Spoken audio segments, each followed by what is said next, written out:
Hey, it's Drybear, and today I'm going to cover everything that you need to know to get started in Hogwarts Legacy. I'll cover every major gameplay mechanic, as well as how you play the game and what things to look out for. But because I love games and I love single-player games, I know that some things are meant to be discovered by yourself. So today I'll be focusing on the mechanics and the gameplay itself, but there will be no spoilers for the story and some of these systems that you are better left discovering on your own. I will leave those either cryptic or out entirely. So let's get started. As always, if you have any questions or comments for me, you'll find me live every day on twitch.tv/Drybear. Come by and hang out. To make sure this list is comprehensive, I will be going through the topics listed here on my notes in order. So if you want to skip through the video to look at the different general topics here: combat, gear, vendors, quests, map and icons, travel, collectibles, and the room of requirement. And once we get to the room of requirement, I'm going to be doing this mostly high level because I do have a separate video that goes in depth with all of the mechanics in room of requirement. So you'll find that link below in the description, and you'll find that on my channel as well. And we'll start by covering the combat in the game, which is super satisfying and very fun once you master it. And it has a lot of really cool aspects to it that once you understand them can be really fun and engaging. So unfortunately, we've got this little bog guy that's going to attack us here. And I'm just going to kind of show you how everything works in general combat this way.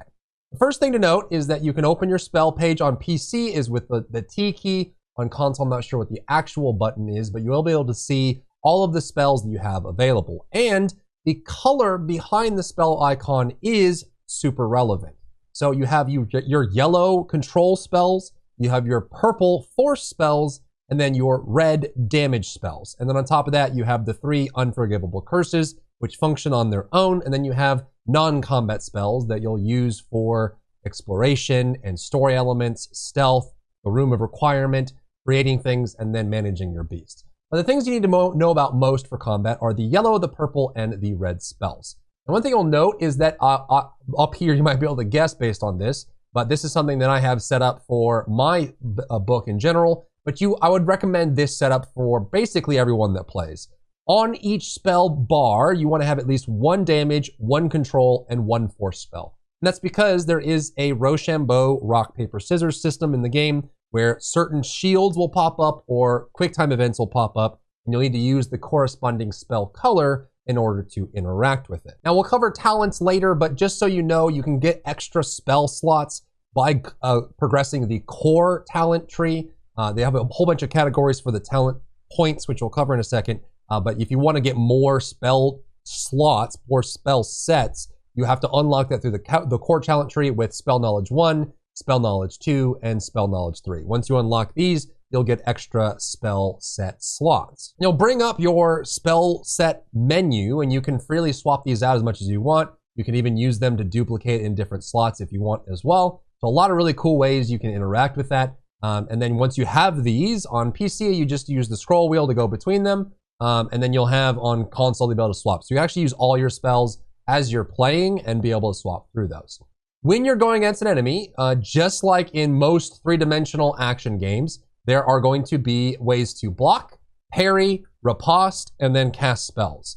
Every enemy has a different weakness, and you can read up on that if you open up your Fields Journal and you go to your collections. You can actually look at enemies and then read up on them, and you can see what their weaknesses are. So for example, this super mean Dugbog is attacking me, and you can see that once they lunge, they're vulnerable to force attacks, which are your purple spells.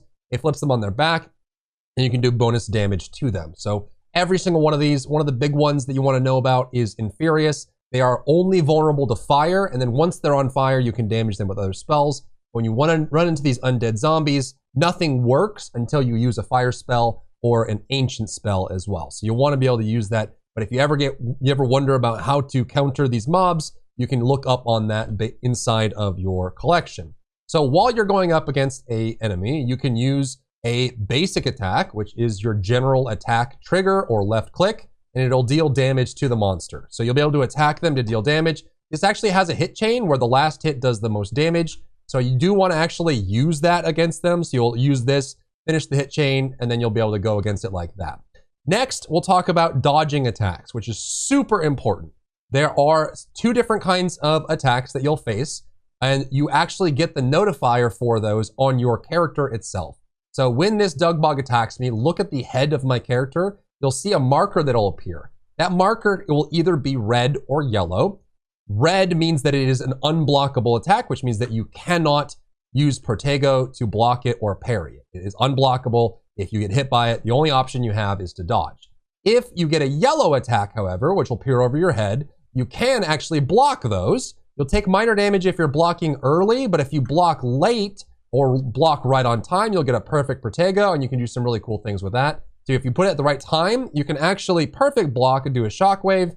And if you hold down your block button for Protego, on PC it's Q, and then you hold it down after the successful Protego, you'll actually do a Stupefy, which you can modify with your talents to do stuns or other stun durations, and you can do bonus damage to the target as well. So if you see a yellow attack, you can dodge it. You can also Protego it. Wait until the yellow marker appears before you activate the Protego, and then you'll be able to do Stupefy afterwards, or you can follow up with any number of attacks, which is super useful.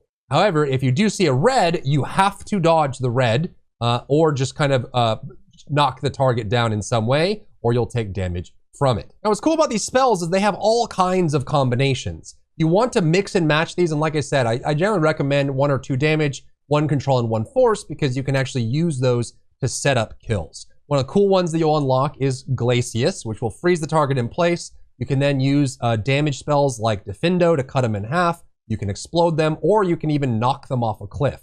There are environmental damages that you can do, so you can pick up mobs and throw them. Just note that some mobs are resistant to some of these spells, so you have to figure that out as you explore the game. Big mobs like Dugbogs or Trolls won't really be affected by control and force spells because they're just too big. So you'll be able to kind of use damage on top of them, and you'll find different ways to do that. You can even find in the talent tree ways to modify these, adding in curse effects or damage. You can make some of these do AoEs, and you'll find in the talent tree that a lot of that ends up being really, really fun. Next, we can talk about the Ancient Magic. This is the blue meter. If you look in the bottom right of the screen, the blue meter that's above my health bar, that is the Ancient Magic. It is basically your super meter from fighting games. It builds up, and then you can use a special key in order to activate it and deal damage to the target and do some really cool stuff. It's actually pretty overpowered how strong it actually is. You'll use your Wig and Wield potions like you see in the bottom right to heal yourself up. That is the G key on PC, and I'm sure there's a really easy button for it on console as well. And you'll use that to heal yourself up and craft them in the room of requirement, or you can buy them as well to keep yourself healthy. You can only have a maximum of 25 of them, so stocking up on them before you go on an adventure is useful, but that is how you heal. And then once you actually have enough of your massive power, your ancient magic, you can do some pretty cool finishers. You get bonuses for combos. So if you see in the bottom right, if I hit 1, 2, 3, 4 times, you can see that I actually have a combo times 4. That will time out and then reset if I take damage. So if you get a bunch of combos in a row, you don't take any damage, and you're dodging perfectly and doing bunches of stuff, and you can actually get a big combo, which helps with Ancient Magic bonus. And then once you get more Ancient Magic, you can use more of those cooldowns, and it makes the fight a lot easier and more fluid. Now, once you've known all the 3 different types of spells in combat, you'll very easily be able to master the attack patterns that enemies will have. So you'll notice when you fight humanoid enemies, they will generate these shields on themselves that will block magical attacks. Once they do that, the color of the shield corresponds to the color of the spell you need to cast in order to break the shield off of them. You'll see them bring the shield up onto themselves, and the color of it will associate with the spell that you need to break it. So you can see that this shield around this Loyalist Sentinel is red. If I use a yellow spell, it'll bounce off. If I use a purple spell, it'll bounce off. However, if I walk up to them and I use a red spell, it'll break the shield and usually do a little bit more damage to them. So depending on the shield color that shows up, you want to use the corresponding spell, and that's why I recommend that you have one of each on each one of your spells, depending on how you set it up, but that way you know you can break the shield properly, no matter what enemy you're facing, even though you can swap these mid-combat as much as you want. You can also pick up items and throw them if they're nearby, or catch them and throw them, which is super useful. And next, there's also combo attacks, which are really great as well. So he might die from this, so I'll probably need to find a new friend that I can hang out with. But anytime you have an enemy that is caught off balance by any of your abilities, you can do bonus damage to them. You'll denote this by the color of the ability damage numbers. So if we break this guy's shield, he'll knock back a little bit. And if I do a basic attack on him, you can see that there's bonus damage being done there because we actually did knock him off balance, which is nice. But if you use a force or a lift spell, like say we do on this warrior, you'll see how this turns yellow and it has a little glow effect on it. It does bonus damage. But if we wait for him to stand up, get his balance and get normal again, you can see the number is white. So you do want to be able to use combo spells and combos in general to knock people off balance, knock them up in the air, and then do bonus damage to them. And you can finish with flourishes or other different ways to knock people off or counter their spells. You can do some really cool combos using that system. You also have consumables that you can use. The 5 different potions you have available to you, they're all super nice and you can modify them with talents. And then you also have 3 different herbs that you can use. Plant life, plant life. The Tentacula is a turret, the Chomping Cabbage does damage, and the Mandrake is kind of like a little stun or incapacitate, which is nice to kind of help disperse people or stop them in a group. And I put this in the comment section because it is useful in combat, but let's talk about Revelio. It is R on PC, but you activate it and it will reveal things. This is essentially your Witcher sense from Witcher, or your kind of see-through walls, see objects, and you're gonna be using it constantly throughout the entire game, so super important to use. If you're ever looking for interactable objects, when you Revelio, they will be glowing in a blue aura around the mesh, around the model itself, so you can see that. And then if there are loot items, they will be gold, enemies will be red. And that way you can see exactly what you're looking for. If you're trying to solve a trial, or you're looking for an item, or you're looking if there's any loot nearby, you'll wanna use Revelio. You can also use Revelio while you're flying up in the air, looking for enemies or looking for items. And what's cool about doing it while you're flying is if you Revelio, it'll bring up all the map icons in world so you can see where they are. If you're looking for a specific spot, a flue flame or something, you can see there's enemies down there, there's loot down there, and you can see all the map icons in world while you're flying, which is super useful and handy. And I want to give one final mention to your iframe opportunities, which makes fighting a lot easier. Note that anytime you use ancient magic for any reason, you do have iframes built into the attack. So if you get attacked while you're using ancient magic, you can use those iframes to stay alive. Build up enough meter, get the ancient magic built up, and then if you're in the middle of being attacked, which is actually super useful against trolls that have these big sweeping attacks, you'll get iframes off of that. And you also have minor iframes and vulnerability frames when you're throwing items as well. So we can build up our ancient magic here. Now that's ready to go, we can show both the throw animation. So I'm about to be attacked, I can pick up and throw, and you can see that it does a stun. But if you hit it just right, you'll avoid taking damage there as well. And same thing goes for ancient magic. So let's see if we're about to be attacked, we activate ancient magic. Even if there's someone's coming from the other side, you'll get some iframes, so you can use that when you're in danger as a way to keep yourself alive. Next, let's talk about gear and how important it is. You only have 3 major stats to think about when you're talking about gearing in Hogwarts Legacy. Your health, which goes up with every single level. So as your level increases, your maximum health increases, which means you can survive more hits. Defense, which is super nice. It allows you to just stay alive. And then offense allows you to deal damage. And these are scaled from the items that you pick up. Each item that drops has the core 4 different rarities: green, blue, purple, and orange, which is legendary. And the higher quality sells for more at the shops, which is your main way of getting gold in this game or getting currency. And then each rarity increases the base stats and the extra values on the items themselves. Some items will drop and be unidentified. You'll need to take them to the room of requirement to reveal them using the desk. And that way you can see what the item is. But let's talk about the stats that are shown here on the actual item. The top middle of this is going to be the level required to equip the item. Then you have your base stats, and then you have your upgrades. The 3 little tic tacs there are the upgrade level, which you'll upgrade at the loom inside of your room of requirement. And each one will add to the main stat, which is whatever stat it rolled with, defense or offense. And then if you keep leveling it up, it'll add the opposite stat in a nice value, which makes it stronger and stronger. The last part is the trait slot, and this is a passive effect that'll modify your combat in some way. It can give you defense, offense, and utility. It can make your spells stronger. It can make all kinds of things about you stronger, and you can stack them together. Those traits are dropped in the world and unlocked as you progress through the world, and then you'll apply them at the loom using magical beast materials. You'll probably notice that as you progress through the game, you will fill up on gear slots pretty regularly to the point where you have to go sell to a vendor and get rid of it. There's no real reason to destroy these. Just go to a vendor and sell them. It gives you a bunch of gold. But you will run out of gear inventory, and the only way to get gear inventory right now is on the challenges. If you go to your exploration you'll find the Merlin Trials all around the map. As you complete them, you'll get more inventory expansion for gear. This is the #1 thing you want to do as you're exploring, is find these Merlin Trials and complete them. On the map, they have this icon with the little leaf on it. It will require Mallowsweet leaves to activate it, and it's just a puzzle that you complete. Go to it, activate it, and then use Revelio to reveal whatever's nearby and solve the puzzle based on what the requirements are. Hogsmeade is your #1 location for vendors. You have tons of different things you can get here. Tomes and Scrolls gives you recipes. The Ollivanders is usually mainly used for quest progression. Spintwishes and Sporting Needs will give you different Quidditch Bruins, which you just use for flying. They don't really have any major stats unless you unlock the side story expansion. You go to the Magic Neep in order to get your seeds and fertilizer, and then the seeds allow you to plant more plants inside your room of requirement.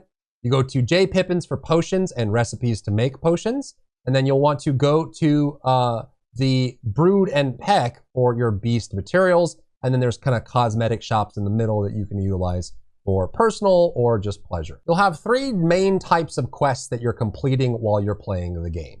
So if you open your quest tab and you look at the quest listed here, you'll have 3 main icons to track. The first is going to be your main story quest. And if you go to your map, you'll be able to see a yellow golden shield that pertains to the main story quest. And you can do this as primary. You can do side quests depending on how you want to play the game. But this yellow golden shield, this insignia, signifies main story quest, and you want to be following that to complete it. If at any time you find that you are missing a quest or something's not showing up, you want to go to the Owl Post. The Owl Post is just letters you get from people that give you quests. If there's anything missing here, sometimes you have to click on them and open the letter manually in order to get the quest to show up. Sometimes this happened to me when I was playing, so you just have to make sure that you're checking that periodically. So the golden shield is the most important. Then you'll get these kind of minor objectives, which will be shown with this little speech bubble and a solid white outline, which looks like this. So you'll be able to use those to get backstories on characters and develop the main story or add additive elements to the main story. They aren't required, but they're very useful, and they're pretty enriching if you want to do them. And the last one is going to be these gray quests with a shield and then a map marker on them. These are completely optional. You don't have to do these. If you are wondering what they give, they always show the rewards on the quest itself. So if there's something that you want, if you want to unlock a certain spell or you want to unlock some kind of cosmetic or gold, it'll tell you what the result is, or you're just kind of hanging out and having fun. Those are optional, but you will want to just be aware that when you see them, you know what they are. And I'll give a special mention to the solid white, not these gray quests, but the solid white quests. You will get assignments from teachers that will give you very core spells to your combat you'll want to complete. Again, you don't have to. And what's cool about the quest as well, you will run into main story quests that require a specific spell unlocked. If that ever happens, you'll see it listed here. So if you hover on the quest, underneath the required level, it'll say a spell. If that spell shows up, it means you need to have that spell in order to complete the quest. So just make sure you go complete it by doing the solid white quests. Next, let's look at the map without going into the story elements or any reason. It's actually quite substantial. There's a lot to explore and a lot you can do, but let's look at the icons so you know what you're looking out for. Any quests that you have on the map will show up on the map itself. So the same icons we just talked about, those will show up on the map with a pathway. At any point, you can make your own marker, which will, if you're on the ground, create a walkway to it. If you're flying, you can just fly to it, which allows you to collect and mark any one of these if you want to go to one of them. And then when you close out your map, you'll have a direction for the marker itself. The legend on these here is if you see a paw icon, it is a magical beast den. You can go collect these with your knapsack, put them in your vivarium, and you can use them, you can hang out with them, you can treat them right, whatever it is you want to do. These icons, as we talked about before, are Merlin trials for unlocking inventory space on your gear. You can also find these specific quest locations or points of interest that have relation to the story, and they have this little arch that goes over them. There are treasure troves, which range from actual dungeons to just like little spots that have treasure, loot, other opportunities, and they're fun to explore and dig into. You also have enemy camps that are shown by this triangle. You can notice by the shape, the circles are kind of points of interest collection. The diamonds are usually story related or very important, or towns. And then the triangles are enemies. So if you see bandit camps, you see spider nests, all of those, you'll find these with the triangles. And you can go there to gain XP, loot them, get all kinds of extra benefits from that combat. The flue flames are super important. They are your fast travel options for going around the world. So you want to collect these. If it's green, it means you already have it and you can teleport to it when you are not in combat. And then if it's gray, it means you don't have it and you have to go to that location, stand in front of the flue flame to activate it, and you then have that fast travel location. You'll also unlock extra things in the game like astronomy tables that you'll want to collect. Those are part of the story. And then you also have field guide pages, which you can go and collect. And I'll leave that to you as you explore the story. You'll also find a few rare icons that you'll run into that are just kind of fun little things to explore. Sometimes they show up on the map, sometimes they don't. And I think they are all self-explanatory. The only one that might need some explanation is the maze. You'll see the Celtic knot or the Nordic knot icon, which is the little maze, a whole bunch of lines in a row. All you do is you go to an arch, you activate the maze, walk through the arch, the maze will spawn and you'll go through the maze, and then there's gonna be loot at the end. And there's some other cool things that are kind of just fun to explore that I don't think need any explanation. So I'll leave those to you. Now let's talk about travel, because this is super important. You'll be using this a lot as you go through the game. The first one to talk about is going to be the flue flames that we just mentioned. So these are these right here. You have them all over Hogwarts, all over the place. If you go to the Hogwarts map and you click into a region, you'll see that all of these exist inside of Hogwarts. And if you're out of combat, you can just click on these and fast travel to them at any time. And they look like this. Anywhere you find them, they might be embedded in the wall or they might be in a fireplace. That's a green fire that you activate just by being in proximity of it. And we'll always have this wonderful lady up top to keep you company. There's two locations that don't actually have a location, and that's going to be secret rooms. The map chamber and the room of requirement are a little bit hard to access sometimes when it comes to finding their flue flame. So I usually just go to the Hogwarts map, you go to the locations on the top here, and then go down to secret rooms, and you can travel to your room of requirement or the map chamber for main story quest as often as you want, but you just click on these, you'll load and fast travel there. Outside of fast travel, you can just run, which is actually pretty decent in speed just by activating it. You do also get a talent in the game that allows you to teleport with a dodge roll, which ends up being a very fast way of traveling. You can just spam it over and over if you wanted to. That's part of the talent tree as the unlocks. The next way to travel is using your mounts, which on PC you hold tab. It's the same key you press to open up your actual potion and plant inventory. And on the right side, you'll have these mount options. If you're early in the game, these will all be blocked out. All of these are unlocked through the main story quest. So if you don't yet have your broom or your mount or your other mount, then you'll be able to unlock that by progressing through the story. And you just activate this by opening up your inventory, clicking on the mount, and you can get up on top.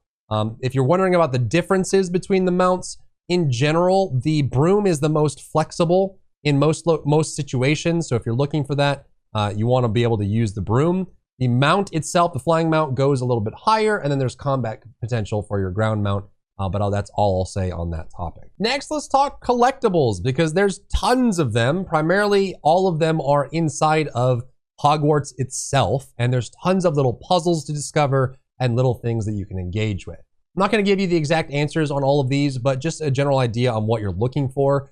Just be aware that anytime you Revelio, if you see a blue outline or you see something that's glowing in some way, it's usually a collectible or something you can interact with. You might find these mirrors that allow you to do something with them, to engage with them. You'll find puzzle windows, you'll find doors, you'll find treasure chests, you'll find all kinds of things. If you see pages flying around, you'll just want to accio them to bring them to you, to collect them as a collectible. You'll find locked doors that you can unlock once you have a spell that allows you to unlock them. You'll also unlock spells in the main story quest that interact with parts in the environment. There might be cauldrons you can light on fire, there might be levers or handles you can pull or push, or various other things. Sometimes there's fireplaces you can freeze with Glacius in order to get behind it or get around it. There's tons of really fun things that you can find inside of Hogwarts by exploring and collecting. Without giving it away, there is a puzzle door here. There are many of these inside of Hogwarts, which is really cool. There is a codex, a special codex. If you find this, You're wondering what it is. There's a special codex at one of them that will tell you what the symbols mean. You have to figure out what the symbols mean and then solve the puzzle. The general puzzle here is that you're just adding these numbers up together, and then you have these two question marks. You have question mark 1 and question mark 2, which you'll find as these dies on the wall that you can interact with and spin. There's always 2 of them. Sometimes they're hidden. So you need to enter in the correct answer to both of these in order to get the vault door open, to get the loot inside of it. So I'll leave you to figuring out exactly how to do that. But I know a lot of people got stuck because they come and they see 1 die and they're like, okay, I don't really know what to do. But just know, but for some of them, there's always going to be another die somewhere. There's a single question mark and a double question mark.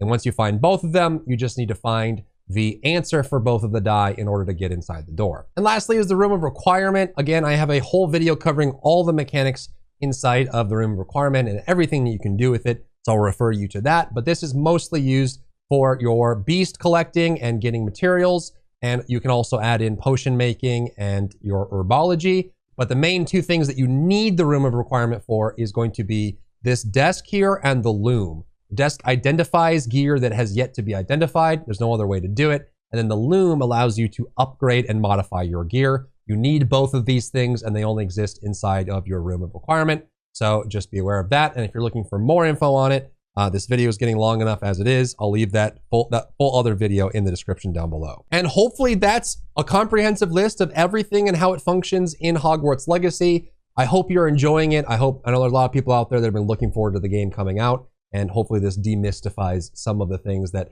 may hold you back from enjoying it overall. So leave me a like if this was helpful for you. And as always, if you have any questions or comments for me, I'd be happy to hear from you. I'm live every single day on twitch.tv/Drybear. Come by and say hi. If you enjoyed yourself today, leave a like down below. You can support me and my work on Patreon and view Patreon exclusive content, link in the description. Thank you so much for tuning in, and I'll see you in the next one.